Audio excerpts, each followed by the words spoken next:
Good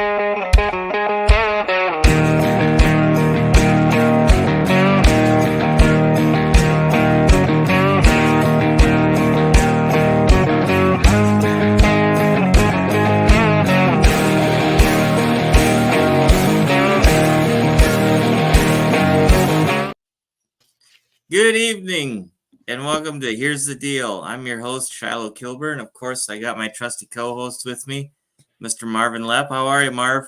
Good. If I disappear for a second, don't panic, Shiloh. Apparently, Don't panic. my computer's doing something. So I'll be right back on. Your computer's doing something. My microphone's not working tonight. It's just we're falling apart. I don't know. Well, I blame you. Yeah, exactly. Well, doesn't everybody? I mean, that's funny.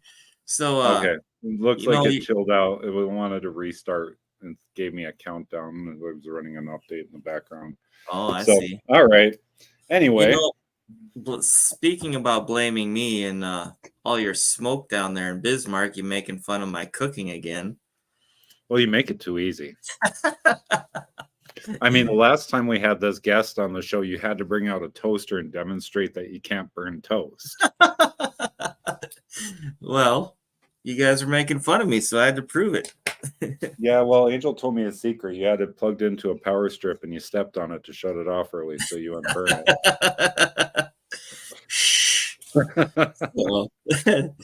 Well, all right.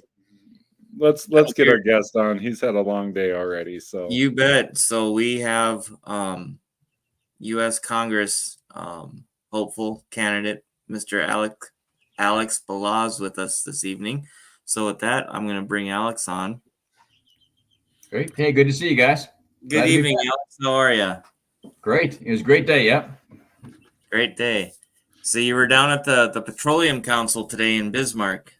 Yeah, we were at the conference today. They had some speakers come in, and they had some great, I don't know what you call them, I guess, sessions where they break out and talk about really specific petroleum things. And I think like 300 plus vendors, all in super technical, electrical and pumping and all kind of stuff. So we just waded in and we spent the day. I mean, it's going to take me about a week just to process all the stuff.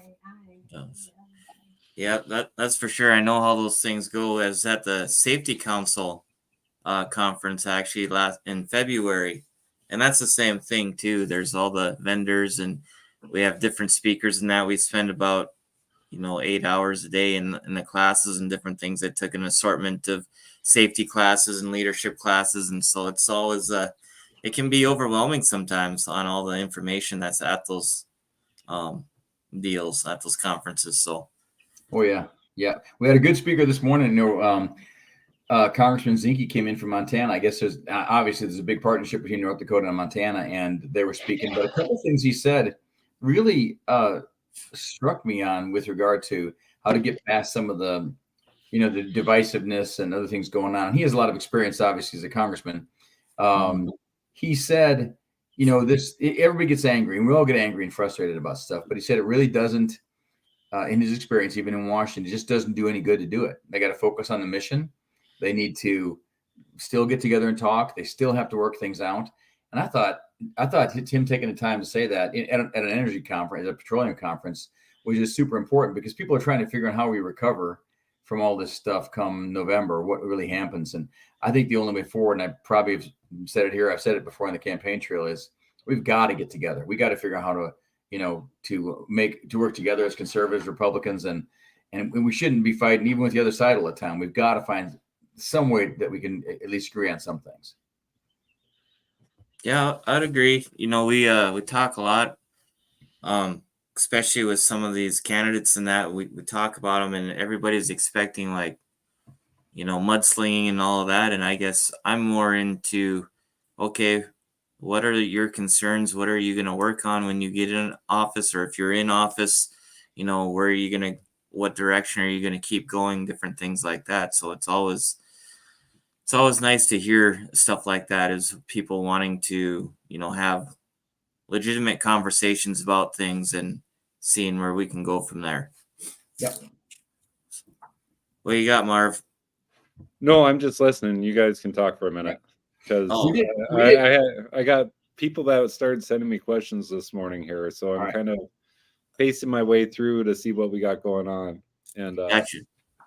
So interestingly, we talked today, or they were talking at least today about, and I talked to a lot of guys at the energy place about turning things back on. And, it does go across the board. They will tell you, the realists in the energy industry, guys from Williston, guys that work it all the time, say it takes a little while to turn it back on. It's not going to be immediate, but they feel like we should be to energy independence and energy dominance fairly quickly if they get the regulations off. And what was astounding was the number of laws that have been passed by Congress as compared to the number of regulations that have been put down by this administration. I mean, it varies from hundreds to thousands of regulations. And some of those regulations, well, not some of them, most of them, all of them need to be stripped off so this state can work, so other states can work. I think most people are in agreement with that there's too much regulation. How we got here is just crazy. But, there's a lot of methodologies in Congress and, of course, with the executive branch to pull those off. Should be one of the first things we do is start pulling those off. Well, and I mean, you look at it, we've really come to a point on a national and even as a state where unelected bureaucrats have more power than the people that we're putting into office. Yep. So the head of the EPA isn't exactly an elected position. Even here in North Dakota, it's appointed by the governor. So you can kind of pick and choose who you have running the show.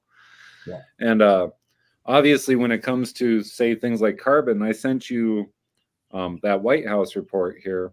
Yeah. You saw what I saw with that entire report, right? Yeah. Like the Biden administration has been straight up warned that carbon markets and carbon capture and carbon pipelines do not benefit these communities. And yet that's the stuff that we're getting shoveled down our throat every time they have these meetings. Yeah, I had to actually read that line 3 times because as you're reading the whole report and then it says these are not beneficial, it's almost like they made a mistake, but they didn't. It's right in the report. You're right.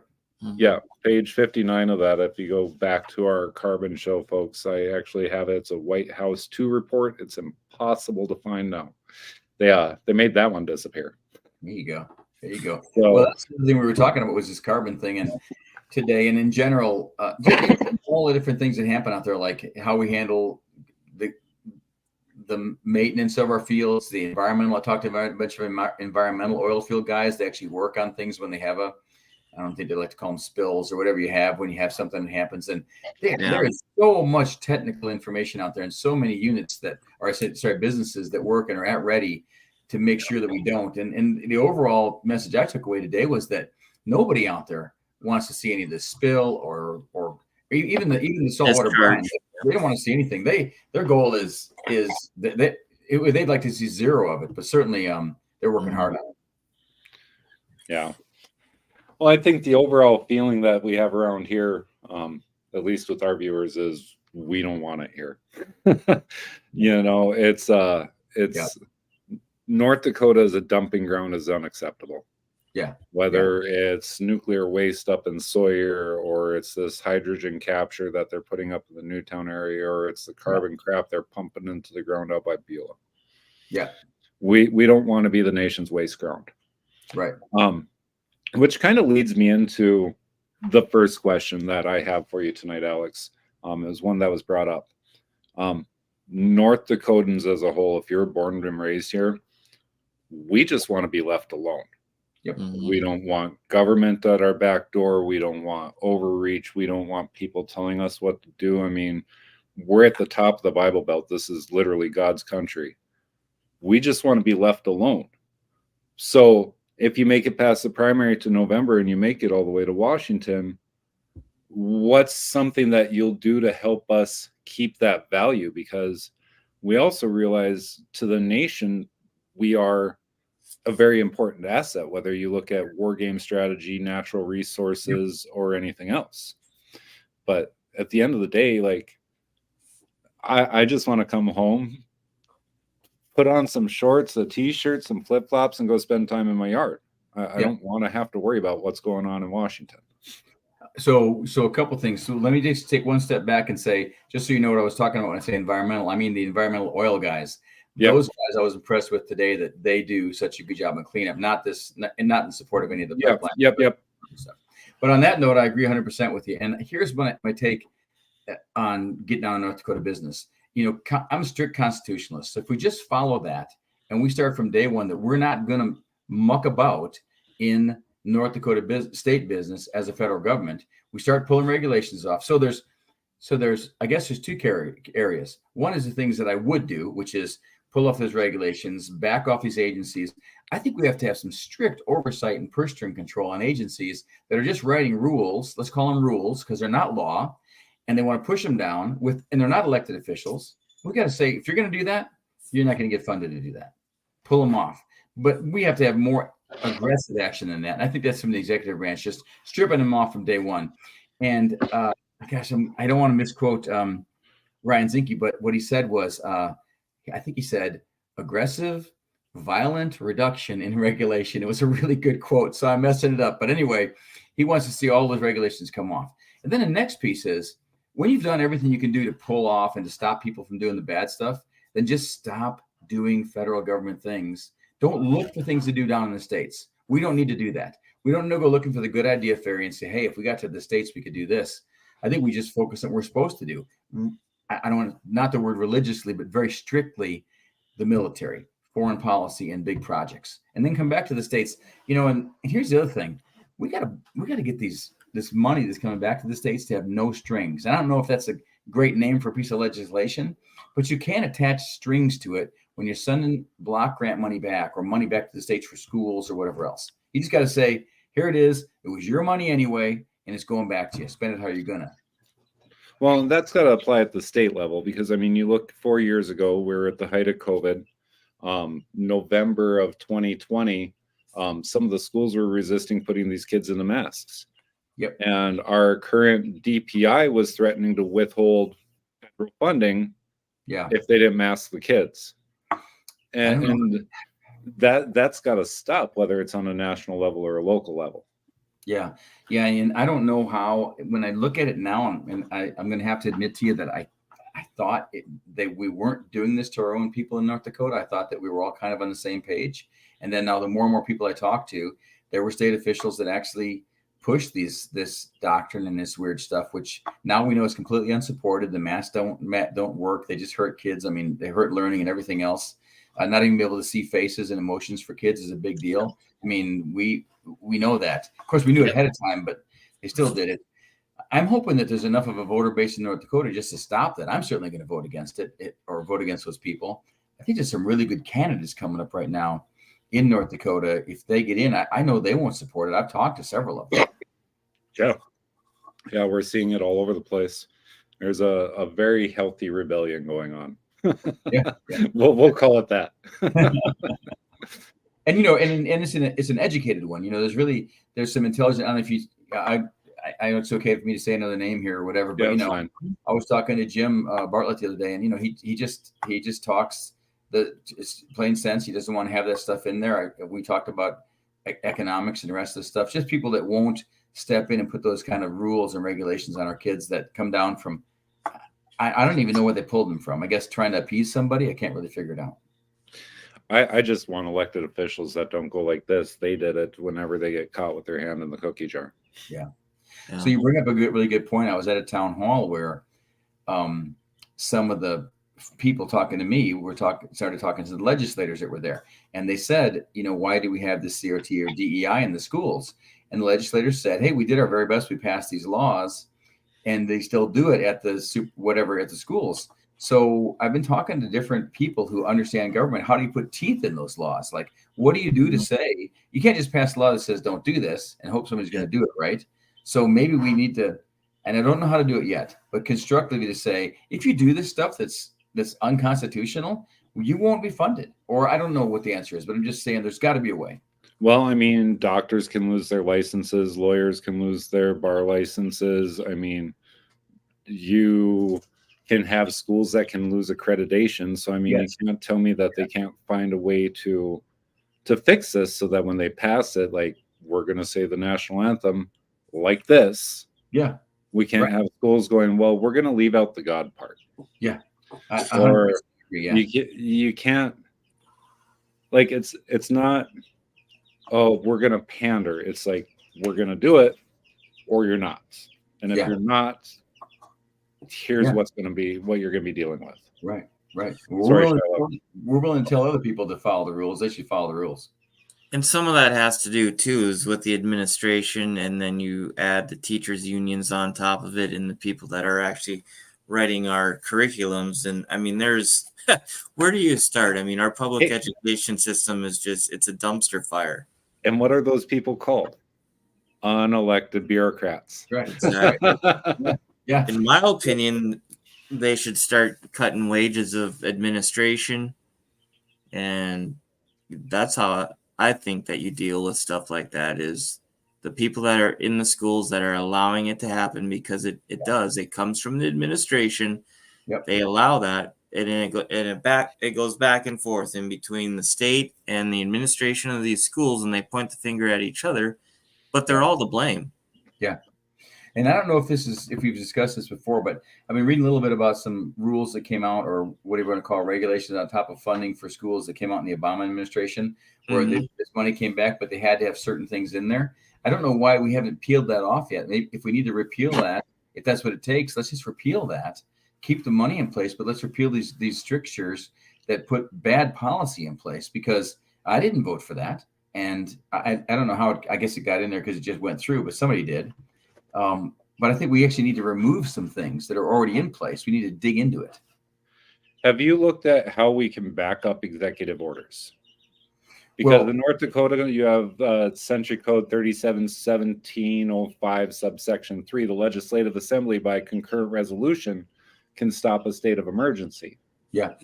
So is there something similar where the U.S. House, the U.S. Senate can stop just a BS executive order from the president? Because again, you look at the governor's executive orders over the years, you had city attorneys arguing, oh, well, he can make the law. He can't.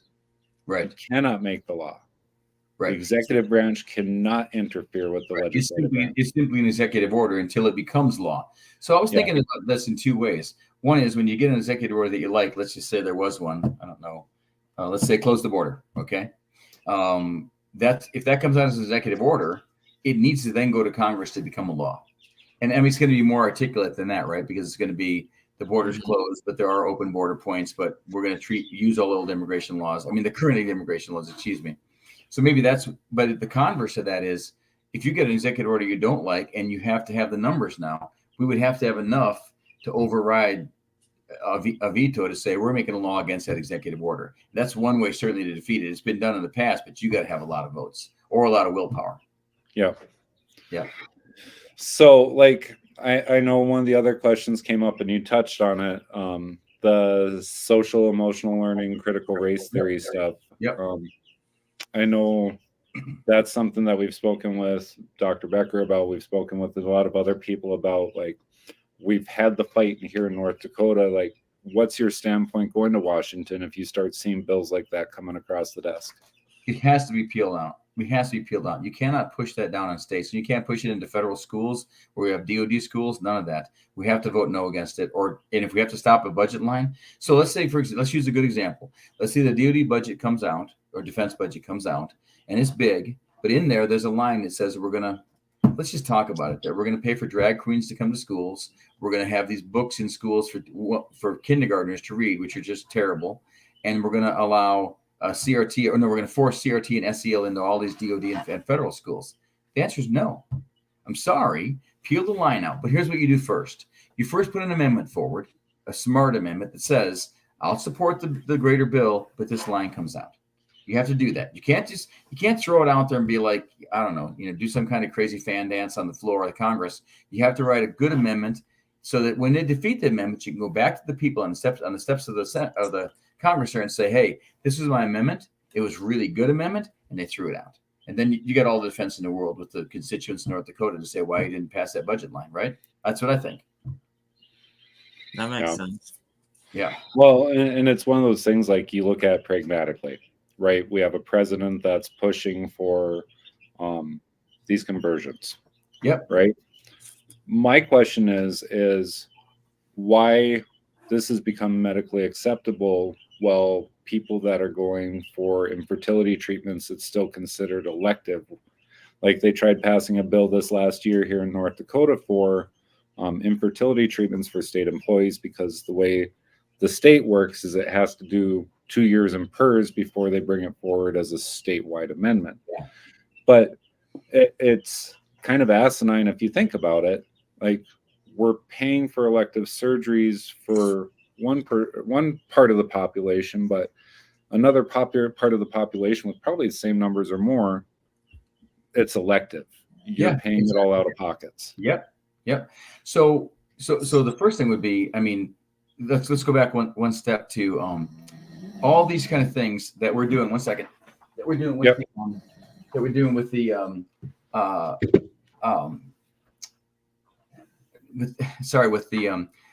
first part of the discussion with the surgeries and the conversions. I would like to see some kind of thing where we pull off any statute of limitations. So if you're going to do it, and you destroy somebody or you change them and they go through all kinds of psychological trauma, and then 10 years, 20 years later, they're infertile or whatever you want to call it, or they go through something, then I think there'd be a lot. Talking to a lot of people, they think there'd be a lot less of these if doctors knew that later on down the road they could be charged with this, especially the consequences. Now, that's a tough one, but I still think it makes sense because they're doing it. They're deciding to change a person, and sometimes without the parents or other people's consent, or approval. So maybe that's one way to do it. I talked to a bunch of people who feel that would really put a crimp in them just doing these willy-nilly, surgeries for money, right? The other piece on this electives is we have to make a decision on what electives we're going to decide are going to be covered by insurance. You just can't do every single elective surgery and fully cover it through insurance. It's just not going to work. I mean, I don't know which insurance company is going to back that.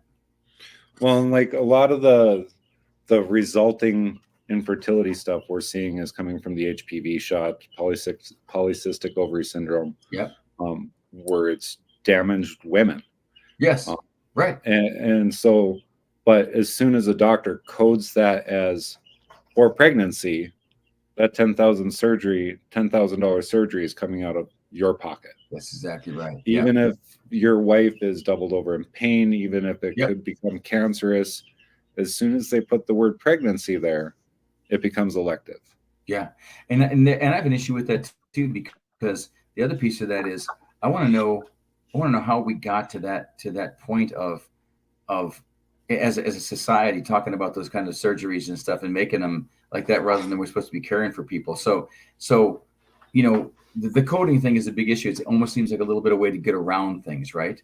And I don't know the best way forward on it, but that's exactly what it is. And I'm sorry, I don't mean to cut you off, but that's exactly what it is, Alex. I mean, we just went through something with my own wife's health, where she spent almost a month in the hospital last October, and we got out, and she's supposed to have these infusions, and it had to do with coding and different things, and we had a 2-month insurance battle with our insurance company because they wouldn't cover the medication that the doctor prescribed, the infusion that the doctor prescribed for her. Instead, they wanted to pay for the cheaper version of it. And those are the kinds of things. And I can tell you story after story. I mean, I've had my own health issues. A lot of people who know me know about my heart and different things. The medical, I mean, it's always been a constant battle. I mean, it just seems like, and now the thing is you're out of network. That's the other thing. So if you go to work, especially up here, if you go to work for one of these companies, these oil companies, and they're based out of Texas or wherever, and their insurance comes out of Texas or whatever state their home office is in, you wouldn't believe how many people that get while you're out of network, especially if you're up here. Yeah. I don't know if you've run across this before, but sometimes I feel like when I'm getting coded, if the doctor really, really likes me or somehow is favorable to making their money off the procedure that they're going to do, then I can get coded so the insurance covers a lot of it. And if they don't, then I don't get coded. So I'm like, I feel almost like it's a little bit not fair is a bad word, but it certainly isn't impartial. It is not just like a strict, this is medicine we're supposed to be doing here, Does that make any sense at all? Yeah. Yep, it does. Yep. Well, and I think too, I mean, on this conversation that we're having now, pregnancy versus sexual change, or however you want to say that. One has to do with pregnancy, obviously, and Yeah. reproducing. They don't want us to reproduce. Big picture. I mean, Yeah.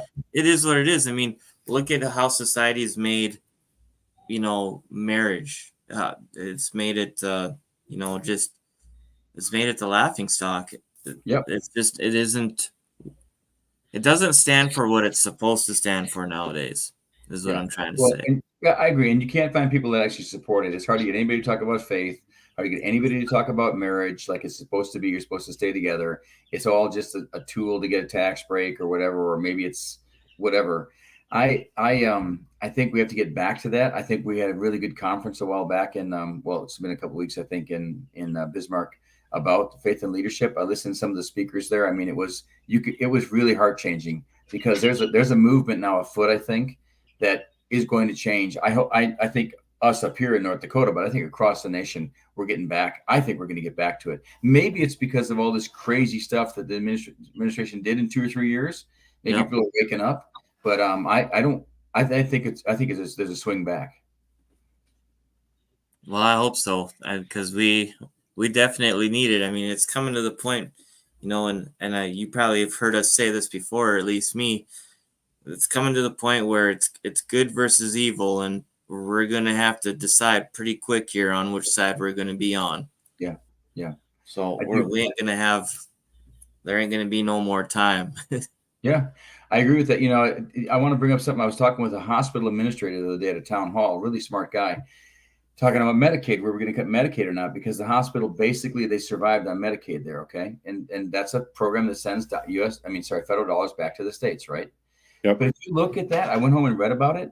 There's a clause in there that talks about what this Biden administration did for nursing homes and stuff. They made it mandatory to give a half-hour nurses care, and 0.35 they call it hours nursing care each day to someone, and 0.75 hours of a non-nurse care or whatever else. Oh, and get this now. Then they wrote in lines on this new Medicaid in 2023 that you had to have reporting requirements. So the state officials had to report back to the federal government. Federal government had to then look at those and then report back and say, okay, we'll still keep giving you your money. So number one, I can tell you how much cost that was. You can't even imagine if you got bureaucrats involved in doing that reporting, right?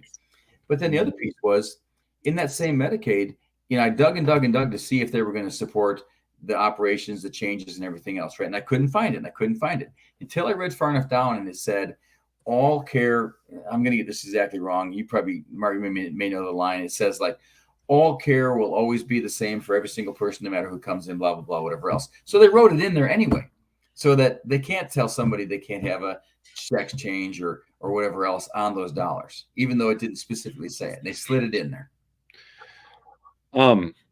Actually, here a couple years ago, and I wouldn't mind seeing this brought to Washington. The Insurance Commission actually was trying to get nursing homes, like the North Dakota Insurance Commission was actually getting nursing homes to abide by a set rate when it came to care. If a bill like that came forward in Washington where they said, okay, you guys can only, your cap max out that you can charge somebody for being in your home is $5,000 a month. Right. I mean, that's where it maxes out, where it's not 20,000, where it's not, or where they have to accept X amount of Social Security first, because a lot of elders are on fixed incomes. That's right. I mean, you die broke once you go into that system. Yeah. Like, where would you stand with like supporting a bill where it created, I know it's government sticking their fingers into things, but where it created a cap for nursing home costs with the adjustable amount for inflation over the years? So I think what they ought to do is, obviously, I think the states need to manage it because the states are going to say to the federal government, get out of this. But I think the federal government needs to step in and give the guidance that says, these are the standards of care. And if you're going to live up to now here's the question. If they do that and they send money down and they say, hey, you can't take, like I've heard people in nursing homes that they take all the Social Security, all the insurance, everything else, and just as much as they can. And they're still rendering care to the person and they're given. So I think that there's something lacking in the structure overall for funding, so they can just give good care to people. And we can do that. We just have to figure out exactly what that amount is, and it doesn't have to be 5 or 10 or 50,000 or 20,000 a month. I mean, my mom was in a care facility, and I think it was $3,800 or $4,800. It was wonderful care. It was fantastic care.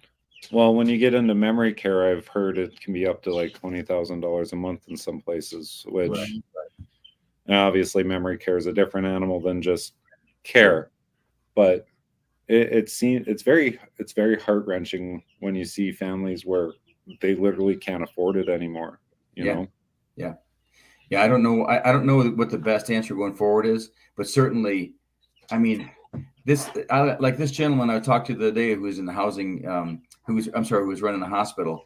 He knew a ton about it, and I actually reached back in to ask some questions of him. I know there's experts in this that know the methodologies to make this better.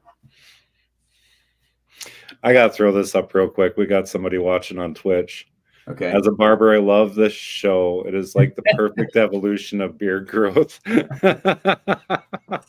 yours getting longer, Shiloh? What's that? Is yours getting longer? Yeah.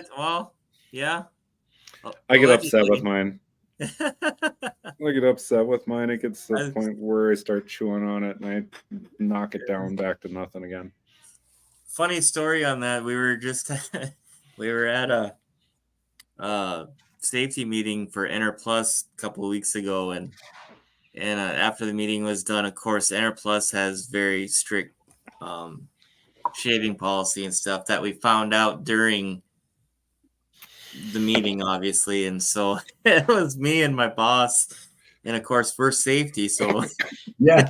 Anyway, and it's a room full of safety guys, and we're the only two with beards, and his is a little bit longer and fluffier and all that good stuff. And anyway, the meeting's done and we're all BSing in the parking lot, and one of the guys pulls up in his pickup and he goes, "How do you get a beard like that?" And without a beat, I just said, "Well, beard oil is what I use." And he just kind of looks at me like, "You missed it, buddy." And I'm like, I got where you were going with it, but here you go. Our last commenter is actually from Norway, Shiloh. So you can't tell me people aren't watching. Norway. Cool. Good morning from Norway. North Norway, even, man. Oh, wow. That's about as great white north as we are. Yeah. Well, thanks for watching. Yeah. So Alex, I know last time it was more of a little bit casual conversation, but we're coming into primary here, and a lot of people have been asking a lot of hard questions. So thank you for. I know it's not touchy-feely and warm, but at the same point, you've done a really good job so far of keeping away from the attack ads. I don't know what your opinion is on that, Shiloh, but I know some people want you to sit and throw your opponents under the bus, but I mean, you look at you and Dr. Becker, like Rick has been a fighter for us for a long time. And I really think you two sitting in a room could probably have a really good conversation when it comes down to brass tacks. So yeah, I agree with him a lot. Well, I doubt we're ever going to get into a pitched battle back and forth, because I think most North Dakotans would probably say we really want to hear about policy. But I can tell you this, and I said this from day one back in February when I was in District 15. I still believe it today. I hear three things when I'm on the campaign trail. I close the border and deport people, okay? And then I hear, we need to get the budget under control, and we need to be able to manage the budget. And then we need to cut debt and limit government. So it's interesting to me that we have candidates in the race who have no experience doing any of those things. And yet they still draw a lot of support because they're friends with people. So I'll clarify. There's only one person who's worked on the border, knows the different agencies, knows the methodologies for closing the border. That's me. Knows the agencies to do it and what they're supposed to do. So when they tell us they can't do it, we can hold their feet to the fire. There's only one military candidate or veteran in the race. And when you're going to talk to the military and you're going to draw down defense spending, you got to know what you're drawing down so we can still have a safe nation and have defense. And the same thing back in Washington. It's hard to dig back all the time, but we were forced to balance and make sure that we didn't overspend our budgets. We got weekly, quarterly, and every 6 months reviews, and you had to make sure you were in line. You couldn't overspend. You can't overspend when they're giving you a project fund, and that was done consistently. So the last piece is, we do cut budgets every day as government workers. They come down and they tell us, you're getting 10% cut. You're getting 5% cut. We don't have enough supplemental money. I know you don't see it down here in the States. So yeah, I guess my attack ad would be, if that's the experience I have and you want those jobs done, how is it that I'm still in the conversation with people of who's the best candidate to go back and do that job? I do understand that people are friends. I get it. And they supported people a long time. And what I want them to do is still make the honest decision and say, if you're going to send the other person forward or you're going to send me forward, just know what you're getting. But don't come back to me and say, listen, we want the most experienced person to go do this. Just say you want your friend to play the fourth quarter and finish out the game. And if we lose the championship, that's fine. Because that's what we're going to do in November. We're going to send somebody. And that's what I think is on the line. So that's my best answer, Marvin. No, and that's great. I mean, you and I have had a bunch of conversations. We had a wonderful lunch here a couple weeks ago. So that was nice. It was really interesting just to sit and talk with you about your experience. Sure. And I know moving into the primary here, you've already done 2 debates now? Yeah, we did 2 debates. Yep, so far. I guess we're going to do, they're saying 4, but I know for sure we're doing 3. So you're going to pack in 3 more debates here in the next month. No, they're saying we're going to do 2 more, but we're definitely doing 1 more. We're doing one at the Flag in late May, and somebody said we're doing a 4th, but I don't know when we'd fit it in. So yeah, I mean, it's just stacking stuff on top of stacking stuff. Mm-hmm. The other day it was you, Rick, and Kara. That was the first time you've gotten the chance to talk with Kara. How did that go? It was great talking to Kara. We had not met her before. I had not met her before. We'd heard of her, and she's articulate. She puts her points out well. I mean, I think we're a lot different. I mean, she has very varied view than I do. I mean, and I don't support those views. I think that's not where conservatives are. She's in the race as a Republican, calls herself a moderate. I get it. She is definitely more moderate than I am. So, but I think her pitch is that North Dakotans want that. And I disagree with that. I think North Dakotans who have conservative values, and that's where they want to go. I also disagree with the fact that conservatives, like one of the big pitches is that, that we don't think of women, or we don't support women enough. And I think that's erroneous. I have a daughter. I mean, I'm obviously married. I mean, the first thing I think about is I want them to be treated fairly. I want them to be taken care of. So I'm not sure that fits, but I do understand that, as a woman, you're going to look at things differently than I'm going to look at it. So I guess she's got that going for her. Yeah. And I know one of the big pushbacks that I've seen so far just through my social media walls is the pro-choice support. Yeah. And that's a whole different topic for a whole different day. But I know another big drawback that I've been seeing too is 2 years ago when she ran for this office again, was it the Democrats actually dropped their candidate that was running for office in favor of supporting her. That's what I wasn't here. I didn't follow it then, but yeah.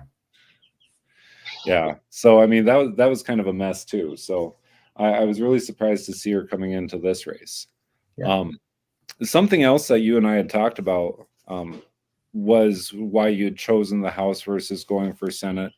I know some people have said, well, I could gladly support both Alex and Rick if they were making a House and Senate run. So that was something that we had talked about too.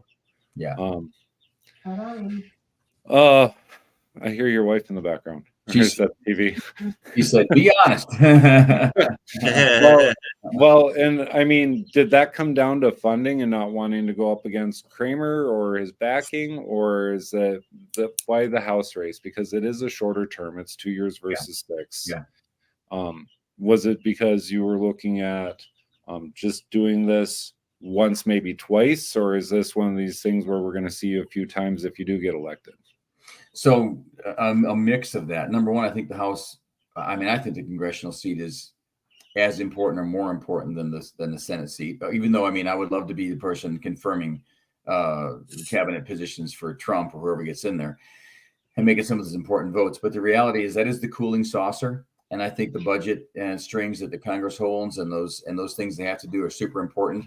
I like that idea. I like the idea that we have oversight and we get to talk to people and make sure they stay in line for the people. I think it's equally representational, but I like the teeth of it that Congress has a lot better. And I think that serves better. I also like short terms. I think that whole thing about be brief and be gone. I think that we should serve. I'm looking at the 2 years, and I think that's a great service. If we were still in great trouble, I might consider, but right now I'm really not looking that far down the line. I think we need to get in there with Trump. You've heard some of the numbers of how long he has to actually turn things around before things slow down. And I think we do that in 2 years, and then maybe somebody else steps up. I just don't need to be a career politician. I'm not a good politician anyway, so I'm not going to look at it as a career. I just think that that's a better suit. When they asked me about this tactically, and a lot of people have asked me on the campaign trail, if I was building the tactical way to go forward, I'd put Rick up against the Senate seat if they wanted it that badly. He's got other legislative experience that over time he could have learned. It wouldn't be as important as the congressional seat right off the bat. I mean, the Senate's going to have a role in being aggressive right off the bat, but the Congress is going to have a much greater role in being aggressive off the bat with passing laws and passing budgets and holding back budgets. So that's just my feeling on it. So I got a couple questions. It was, Nicole Ingeberg talked last Sunday when she did her Prove Me Wrong deal about the human trafficking and how just this state alone has 24 missing people, and it's all different ages. I mean, they went through every single name and their ages and where they were from. Well, it's probably 23 now, because it was kind of ironic that later on that evening they found one of the people here in Williston, and of course it was they figured she was deceased, but or they figured that it was one of the missing people. Brianna Ward was her name. And so I'm just wondering, with a guy like you that has the experience on the border and different things, and obviously we have a huge human trafficking issue, not just in the state, I mean, the whole country, and obviously with the illegal aliens, or however you want to say that, they're pouring over the border. I think there's right around 8 million almost since Biden took over. Yeah. What are we going to do there? How do we stop the human trafficking? Like I said, according to her stats, it was 24 already this year. We had 20 last year in the state of North Dakota alone. Yeah, I want to address that because I just two things. So Brianna Ward was the person they found. They found the body. When did they find that? It was I do believe it was Sunday evening. Yeah, it was a few days ago. Yeah, Williston Trending Topics. Yeah. Well, my condolences to the family, and I mean, it's maybe some closure, but there's nothing more tragic than losing the hope of finding that person. So a couple things. One is, first of all, it's interesting that today at the petroleum conference, there actually was a tractor trailer demonstration. I don't know if you've ever seen it, and you walk through it. It's about human trafficking. And we were Cindy was saying, and then they said that a lot of the people being gone right now, missing trafficked people in North Dakota, are actually U.S. citizens who are taken from North Dakota. So you want to. So first of all, obviously, all these kids being brought across the border are being trafficked, but then we have this problem here. So something happened a while back, and it was very successful, but it wasn't long lived. Was a big task force on Highway 40 down in the southern parts of the United States, where they put local law enforcement together with federal, and they supported them with funds to work overtime, or the federal government supported the local law enforcement. They were stopping trucking for drugs that was coming across the border, but they let them get in, and then they were doing it, or not let them get in, but that's where they looked secondary. And they were highly successful. So I think what you'd have to do is go to law enforcement, build a task force to work against this trafficking, and then empower the states with additional funding, additional overtime, and tools. Because remember now, some of these computing tools that you need to track these traffickers, they're just not at the state levels yet. I mean, it's a lot of data. You got to find these guys. So I wouldn't see why we couldn't push that down and make it a priority, because one missing kid used to be a big deal, and now 23 and all these ones coming across the border. Where are they? I mean, you even heard I don't know if you heard the other day, but Guatemala was asking, or wrote a letter to the United States, apparently, I haven't seen it yet, saying, where are our kids? Can you not help get them back? So I think task force type action works better than just saying, hey, everybody focus on this when you can, pushing that down. So let's take the money we're going to save from these other things, and let's aggressively go after it. Yeah. And I've led task force before that work like this. They work. They're highly motivated. You give them a task to do, and then, give them an end date. Find these kids, Well, it used to be like, we knew when the drug task force were coming through. All you had to watch was the changes in patrol traffic, the changes in, and so, like, I mean, we used to be able to see that it was a known thing, and the drug task force would start on one side of the state, and they'd literally, like, they chop it into sections and work their way all the way across. I know the big rumor with North Dakota is the Highway 2 corridor. Okay. As being a trafficking line. You hear, and we just had somebody put up here, the chairman of the Fort Peck Indian Reservation just testified against Congress, testified before Congress about 14-year-old girls being trafficked from the reservation to Williston. Yeah. Like, that stuff, it needs to stop. I mean, yep. And when you follow the Highway 2 corridor, it's rumored that hits the Devil's Lake region, and then it's north into Canada. Right. And I've talked to somebody that survived trafficking. He's an older gentleman about my age. And they'd gone north into Canada, back around to Alaska, and then back down to Arizona. And he was from North Dakota. And I mean, this was 30 years ago. You can't tell me that formula has changed. Yeah, I would agree. They do what's successful. And I'll tell you the other thing. So I want to give an example of a project that was very similar to this. When they put stoppages on roads like that, we need to take a step back from, our trucks have to move at 80 miles an hour and you can't touch them for 28 hours across the United States because the peaches will perish. At some point, you have to say, no, we're going to check those vehicles if we're going to do strict law enforcement. And the first ripple is hard because everybody's like, oh, this is such a pain. But law enforcement knows how to do this if you ask them, especially transportation knows. Now, maybe Buttigieg doesn't know because I'm not sure he knows what a truck looks like, but I think we could figure that out. The other piece is when, I don't know if I talked to you guys about it, but it was a very small project when we were down on the border. I remember it real well that they stopped. It was a test project for 6 months. They stopped tractor trailers going into Mexico from the United States. Okay, that's unusual because normally they check them coming in, right? And coming in the United States. They stopped them looking for cash. And the way they did it was they took some federal dollars, I remember real well, and they pushed it down to overtime for the CBP and law enforcement guys. And they would go off the inbound lanes and go to the outbound lanes and check trucks. And during that time, I can't remember, I'll look it up again, but millions of dollars of cash were seized on trucks leaving from the United States. Millions. So it works. Even though they knew they were going to get checked, they still got caught because it was 6 months long, right? And this is important because at the end of 6 months, the government pulled it off. It was that was successful to stop it. So, I mean, we could institute those things in a heartbeat in collaboration with the states without infringing upon states' rights and states' laws. Just say, hey, let's put this in place. And 2 is not a federal highway, but 94 is, and say we're going to have to check this stuff. I can't imagine a lot of states are going to stop you or not work with you when it comes to finding kids. I got to believe they'd work with you. Yeah. Shiloh, do you have another question or? Yeah, I just checked here. It was on Monday that it says live outside the home where body matching missing woman Brianna Ward was found deceased today, and that was on Monday. So it was, but still, it was just kind of a coincidence that she just got done talking about that that Sunday evening, and then this. So, and again, condolences to the families, and we'll keep them in our prayers. I mean, I cannot imagine the horror of that. I can't imagine missing a kid. I mean, I think about it sometimes. I mean, I worry every single day about my daughter and son-in-law and grandkids, and they're totally fine, you know. But every day I'm like, okay, are you still fine? You know, so yeah. Go ahead, Shilo. You know, I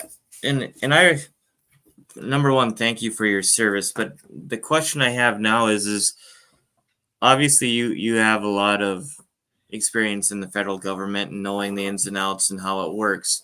What do you say to those people who question you on that? Whether and what I mean by that is question you whether you're gonna stay true to what you're saying right now, Right. or are you gonna go the other way and join the, let's just call them the elite. Yeah. However No, you want to yeah. say that. What is Right. your response to something like that? Because I'm sure you've gotten those questions before already, haven't you? Yeah, I sure have. Exactly. I mean, they had to talk to me a little bit to understand my core values. I think Mhm. one of the things is I don't have any real attraction for getting rich in this job. I think that's where some people go astray. I'm not saying anybody in particular, but I think they get lured by that, even if it's just the accoutrements and it's not. The second piece is, yeah, it's not the way I worked all those years in government, all years in the military. We just didn't enrich ourselves. We just took the hard road, took a lot of lumps for it, but that's the way it is. But you should have that question. People should ask that. Like, if you've been back there, how'd you stay out of the swamp? And how you stay out of it is you retire at not a senior grade. I retired at not a senior grade. That's the way it is if you stand your ground, because you're not going to get tapped to go up because you're just not going to do what they want to do. But I had a wonderful full experience. I mean, I ran great teams and I did great jobs, but I wasn't going to ever be, the some cabinet level guy, because I just wouldn't fold under during those times. And the other piece of that is, I think we need to pledge to be transparent. You should be able. I said this the other day, so I should say it here so people can hear it. Government employees need to do financial disclosure forms. That means, here's how much I make, here's what I spend, and you need to see that. So you should be able to see my wages. And by the way, congressmen make a lot of money. Okay. It's not like a poor job. So if I can't live on that congressman's money, congressman level money, then you ought to be asking why, right? Right. And we'll show you that. Here's my bank account. That's how much I made. Here's the checks that got deposited. That's what I got. What's wrong with that? Now, I've even talked with Cindy about this because, speaking fees, I've heard, I think Marvin, you and I talked about this, but anyway, you get speaking fees or some kind of crazy thing. Well, that's great. But I think what we're going to do these 2 years, and my pledge to the North Dakotans is, let's say I get lucky enough to do that. Maybe I get to give a Jerry Seinfeld commencement speech. Did you see that? He did it. I did. It's really good to watch. And they want to give me 10 grand for that. Then I'm going to give it to Hal Parker Post and Can-Do. And you can watch it, and we'll just play. We'll put it out there. And if I don't, we'll be back on here and you can call me on it, because that's what we should do, because it's a lot of money. I've already got my retirement. I'm doing fine. But we should just make that money that we're allowed to make. And then that keeps us a little bit cleaner, right? I'm not leaning over, maybe give me a little less, slide me some money here and there. I think that's a standard we should all aspire to, at least as elected officials. Okay. I have one big question here since we're on this, Shilo. It's not tinfoil hat anymore, because our insurance commissioners talked about it, our state treasurers talked about it. Social credit scores. We're talking financial transparency. They're talking about it because they're going to these international meetings, especially our insurance commissioner, and they're talking about social credit scores. Right. How do we stop that once you're in office? Man. Yeah, it's tough. You don't need to answer me tonight, but that is something people are asking. Yeah, I have a big problem with all this information being shared and all of our identity stuff being shared and people getting to look in it all the time. I think our privacy is being violated on a daily basis. I mean, I don't like it that if I go onto my phone and turn off all the permissions for Google, the damn phone hardly works. So, I'd like to be able to say, no, you can't know my location. No, you can't know this. I don't even want you to know my spending habits, right? When I go to Walmart. So please stop tracking that. Well, that's what happened when you abolished net neutrality in 2017. Yeah. Yeah. So maybe we need to get back to that. Maybe we need to be able to do it, or I guess we all got to buy things with cash. But yeah, I'm not in favor of that, because I don't like the fact that it just gives me bad search strings when I look for something, and then I got to do 10 times the work. The other day, what was I looking up? I was looking up the CBO recommendations for how to draw down defense spending, and I probably had to go down 25 or 30 pages on the internet just to get to the real CBO one. there was all this fake stuff. I mean, come on, guys. Yep. I mean, yeah. So Yeah, you have to be really defined in your search. So back to the social credit scores. I mean, the other part of that I'm having a really big issue with is the real IDs. Yeah. That was introduced by the Biden administration. The Yep. North Dakota DOT says if you don't do it by 2025, Yeah. you have to have a passport to fly within the United States. Yep. Yep. Oh my God. I saw that. Yeah, I saw that.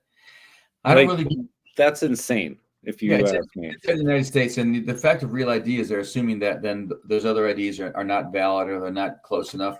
You know, then we have a real problem. You got to ask yourself, who's out there producing all these other IDs that show me the stats that show that we have all these false IDs and bad IDs out there. Just for our viewers, Marvin, tell us what a real ID is. the real ID was put into place as it was put in place by the Biden administration to ensure that the citizen carrying it was a verified United States citizen. Now, keep in mind, you don't need to have a real ID to vote, folks. That's right. Yeah. Thank you for bringing that up. I was going to bring that next. Yeah. Yeah. You don't need a real ID to vote, but they're barcoded on the back. And if you follow a tinfoil hat aspect of it, a barcode can be encoded with anything from your vaccine records to your bank accounts, to your address, to your weight, to your height. Like, they can put any of that into that coding on the back of your driver's license. Right. Mm-hmm. That's why even jokingly, you shouldn't be showing off the backside of your ID because all of your information is in there. It takes a second to grab it, flip the image, and they have you. Yeah. So, sorry. Go ahead. But you bring up a good point. So I think some people conflated the issue of a secure ID with a real ID. And that is, you know, all those little security things they put in. So it's the hologram or the thread, you know, that comes up under a certain light. So it's not a fake ID. Yeah, some of those things are great ideas so that you can actually not have a false ID and somebody's driving around with some false ID. But then when you add all the rest of that stuff on the back with the barcode and stuff, I think it can be taken a step too far. I will tell you what happened in New Mexico. I remember this really well. It was the Obama election. Not picking on him. I'm just saying New Mexico had given IDs to, I think, 12,000 illegals that had come across the border. They looked like driver's licenses. They were just trying to, they said in there, they were trying to just track them and make sure that they had IDs, right? Well, those IDs looked exactly like a driver's license.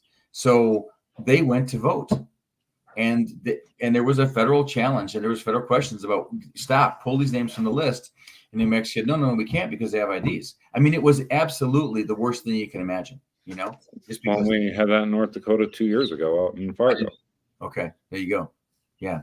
It's just crazy. And here's the other thing. Let's just go one step farther. If you're going to push all this down, an ID that's secure, forget about take the barcode off the back, and you're not going to ask to use it when you have to vote and say that, like, what are we doing? Where does that standard come from? We're going to give everybody IDs and track all this information, but we're not going to take it out on the day you have to vote.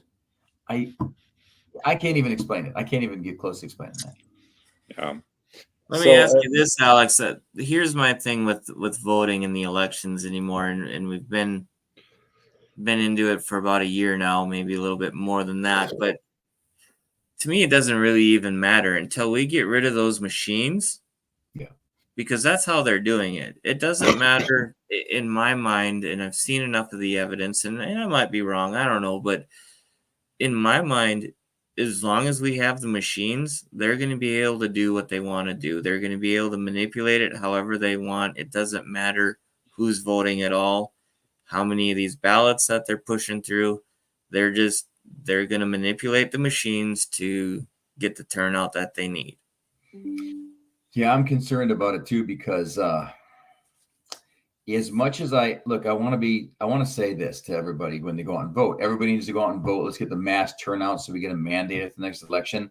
Maybe we can somehow overwhelm the system that they want to cheat on. That's what I'm really hoping for. We get everybody out to vote, the conservatives. Yeah. And the other piece of this is, I don't know how, when we have the discussion, we can't have the discussion to say, why is this machine connected to the internet? And all of a sudden you're an evil person for saying that. And, I'm voting on a paper ballot and the primary comes June 11th. And they're going to scan it. And I'm sure hoping that when they put it through that scanner that it counts my vote correctly. And I'm assuming it does. That voter integrity, see that where we're talking about right now? When we start to lose I mean, we throw that word really easily out there, voter integrity. But when we lose our confidence that our vote matters, then people say, well, why am I even put my hand up? Why do I even go? And what I want, it sounds crazy, right? But I think that's part of the game. I think they want us, at least I think the left wants us to think this. So we stay away. And I'm telling everybody we should go. At least if they're going to cheat on it, let's make them cheat hard. Let's make them work for it. I agree. Just an idea, but I do agree. It's frustrating. It's so frustrating because one vote is taken away from one person can make a difference. So imagine if it happens 10 times over. Yep. Yeah. Well, and we were just having a conversation at work today, and it was one of my coworkers, and his grandfather's been dead for I think he said 10 or 12 years, and he got an absentee ballot for him this last election. Yeah. And it's how does that happen? Yeah. Well, what I don't get is this. That was in the state of Montana. Yeah. I don't get that. Yeah. The idea that they sent us, we didn't request these. They sent us ballots in the mail the other day. I don't understand why. I'm going to the polls. Why wouldn't you assume I'm going to the polls? If I request a ballot, you can send me one. And the other piece of that is that these ballots being sent out willy-nilly, that costs money. Where's all that money coming from? Why send it out if somebody doesn't want it? Marvin can probably shed some light on that. Okay. Yeah. Well, what I'm starting to find entertaining is my jump box. It's pretty ridiculous, right? But one that kind of struck me was sent 4/30 of 2024. Came from Sean Clary, Senator Sean Clary from District 35, who's also, I think, spearheading Julie's campaign, talking about make plans now to vote earlier by absentee ballot. Why? Yeah. I'm going to show up. I'm going to vote in person. I'm going to vote at the church that's right up the road from me. Right. Maybe if we quit shutting down polls, all of our rural citizens won't have to drive an hour and a half one direction to go vote. Right. Why are we, as a senator who voted against election bills this last session, telling people to vote absentee even after he sat in the same room where we were submitting testimony and proof that ballots aren't being handled right? Yeah, I don't. So I'm not going to clap at Julie on this. This is a direct clap at Sean. Right. And it's baffling to me that we're getting this. Yeah. Here's the thing on that I want to say to people I know that people are busy and working, but I know people that are going to vote absentee vote and they live 4 miles from the polling place. And here's the other thing. I think it's a little bit of a myth that we can't find people to work polling places. That's what I heard over and over. We can't get enough people. I'm not sure that's the case at all. We haven't actually gone out there and tried to do that and said we're going to run more polling places. The other piece is if it's so acceptable, and maybe this is a little bit of foretelling, and I didn't even know I'd be talking to you guys when I did this, but the very first day that I said I was going to run, I said I'm a paper ballot kind of guy and I believe in limited government. And I think that was my entire speech.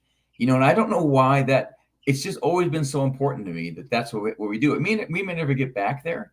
But when I think about it now, that seems like the whole construct of what I grew up with and what I'm used to and what makes sense, right? Well, the next step is they want to do blockchain voting where you can vote from your phone wherever you're at in the country. I can't buy into that. I'm sorry. No. They were talking about it at our Secretary of State's office 4 years ago already. Can you imagine all the problems we'd have with electronics? And I mean, the ability to shut down an entire election if you did that and just kill the cell towers I don't even want to think about the nightmare scenario. Knock them down for a day. Yeah, I mean, we had a AT&T Verizon outage, 2 months ago? I think people were losing their mind over that. Yeah, we just said Northern Lights was knocked their phones down for a half an hour the other night driving home. So I'm pretty sure it was Northern Lights. It could have been the Chinese. I'm not sure. But oh, boy. So I don't. Here's the thing. I think common sense people agree. I bet if we went out and talked to people, the majority of people would say paper ballots and let's do it. And now I would tell you this. This is going to sound crazy now, but if you came in to put to a vote and said, would you give a national day of voting? In other words, I'm just going to say it. Make it a holiday. Yep. I would do it.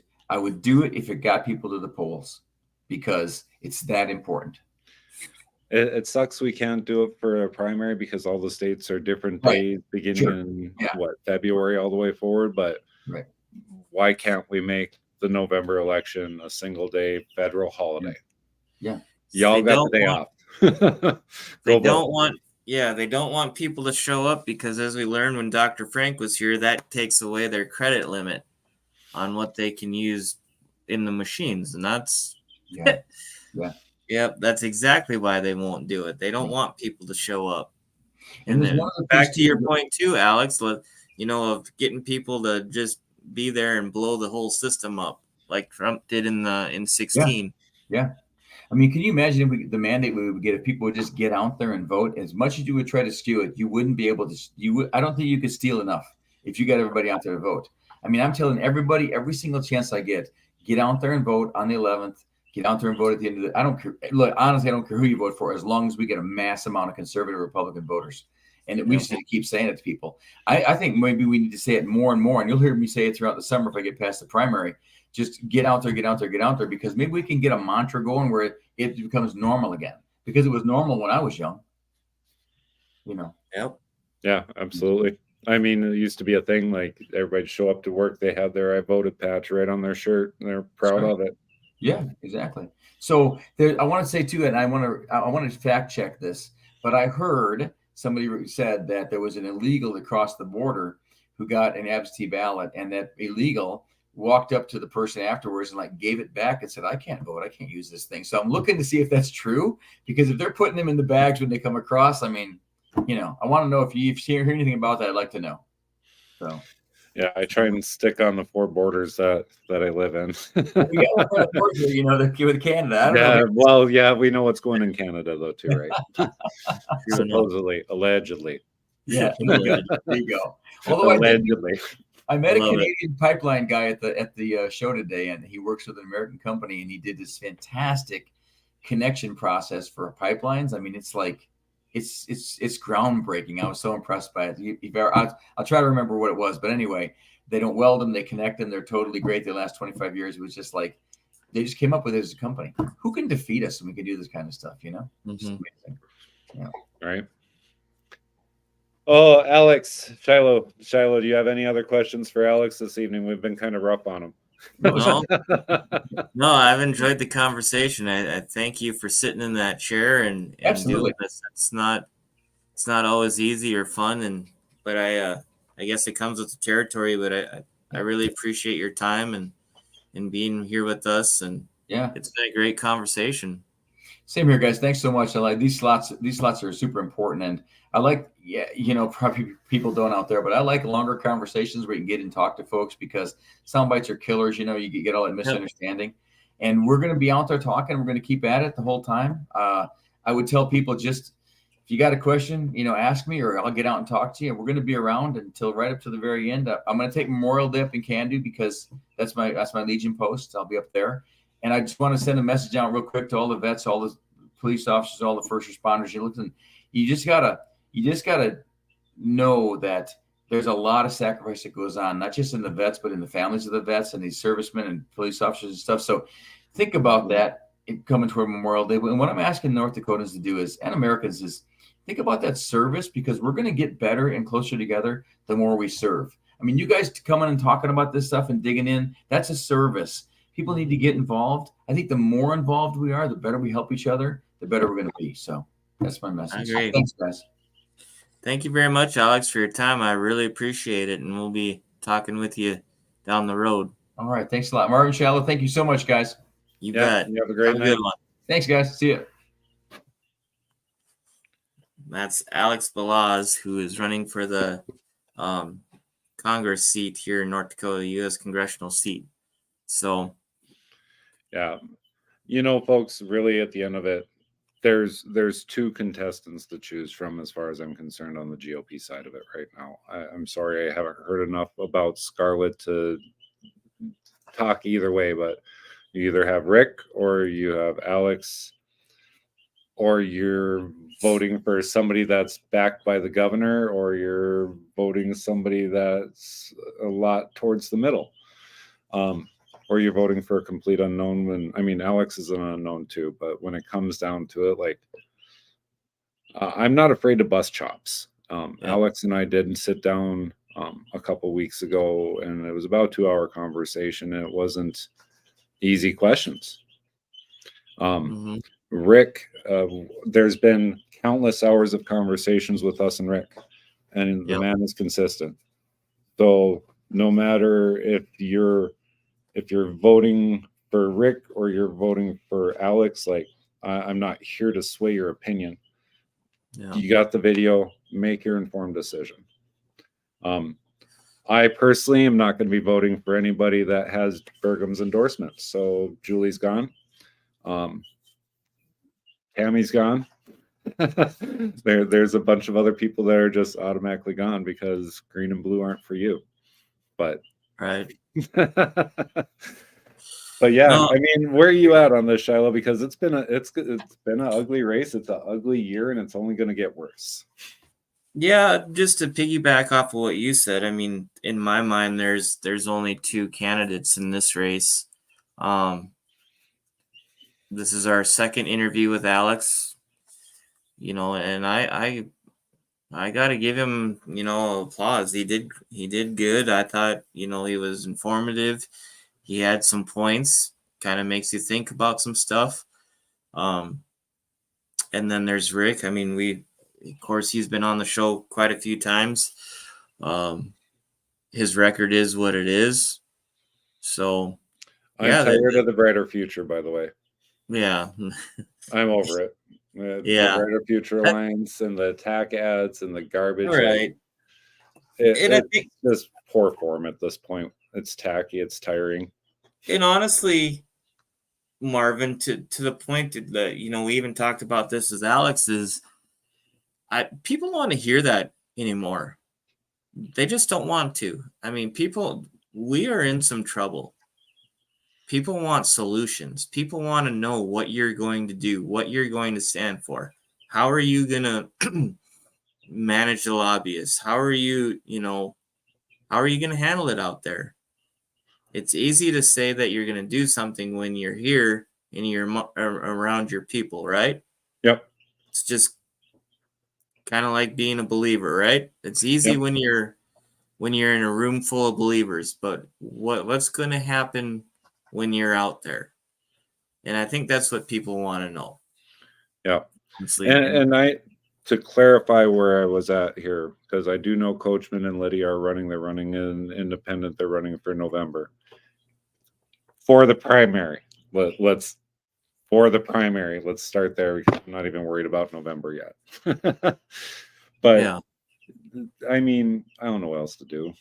Shilo, you guys got to get out and vote on June 11th. Like I joked multiple times when I was on my Secretary of State run, well, you may as well vote early and vote often because they let you. So, and it was a joke. It's a joke. But please, June, folks. It's a sad state of affairs. June decides your local elections. You want local control? Mm-hmm. Quit complaining about what the property tax elimination petition is going to do. You want local control. Vote for elected officials for your local offices that will actually stand up for your beliefs. And by the way, maybe go to some of your local meetings too. Yeah. And I'm guilty of not getting to meetings as much as I should, but I'm a soccer when it comes to stuff because my wife works till 7, so I'm doing church, I'm doing gymnastics, so by the time I get home at night, it's 8:30. I mean, how many times have you seen me sitting and eating supper here before we start the show? No, I understand. But there again, what I was going to has gotten so far out of hand. I knew nothing about this until I got involved in the city commission, and then it just kind of blossomed from there. I didn't even, I was just like the fat kid at the table. I was just happy to be there, and then the real world came and went whack, and that's what that's what it is. So, well, we don't have a guest so far for next week. So if you guys have somebody else that we need to get on here for coming into the primary, let us know. May 28th, we are going to have Travis Jensen on with us he's running for Bismarck School Board. Travis has been a friend of the show, a friend of mine for a while. And just, he wants to address a lot of things coming up. And then I think the show right before the primary, we already have booked, but we're not going to announce those guests yet. So we will, I don't know what we're going to do primary night. We're going to do play-by-play, two monkeys sitting and watching ticker. That'd be awesome. What does Polar Knights have to say in Norway? You said Norway? a lot. Would you watch us if we do it play-by-play? Oh, well, we have, as a Norwegian and a Republican, and yes, we have a Republican Party in Norway. It is just common sense being a Republican. There you go, folks. It's just common sense to be a Republican. I heard a new one today. Rick Weibel, we had him on a couple months ago. He was on with Mike Lindell here the last day or two. They're talking elections and what's going on in South Dakota and different things. You guys should really be paying attention to what's going on there. But I thought it was kind of funny that they're talking about the rhinos, and he said, let's stop calling them rhinos because that's putting rhinos down. Let's call them what they really are, and that's trans Democrats. And I'm like, you know what? I like that phrase. Let's call them trans Democrats. That's what they are. Tacky. That's horribly tacky, Shilo. It is, but anyway, we're gonna leave you with Shilo's bad joke tonight. If you would like to get a hold of him, he's up on Rave. We have his Facebook page attached here. Please fill his inbox, not mine. It's already full. I don't use that, so. Yeah, I'm sure you don't. You have the this voicemail box is full. Yeah, that's it. So, but anyway, yeah, y'all have amazing week. Thanks for tuning in. We will see you guys next week. Y'all have a good one. God bless. All right.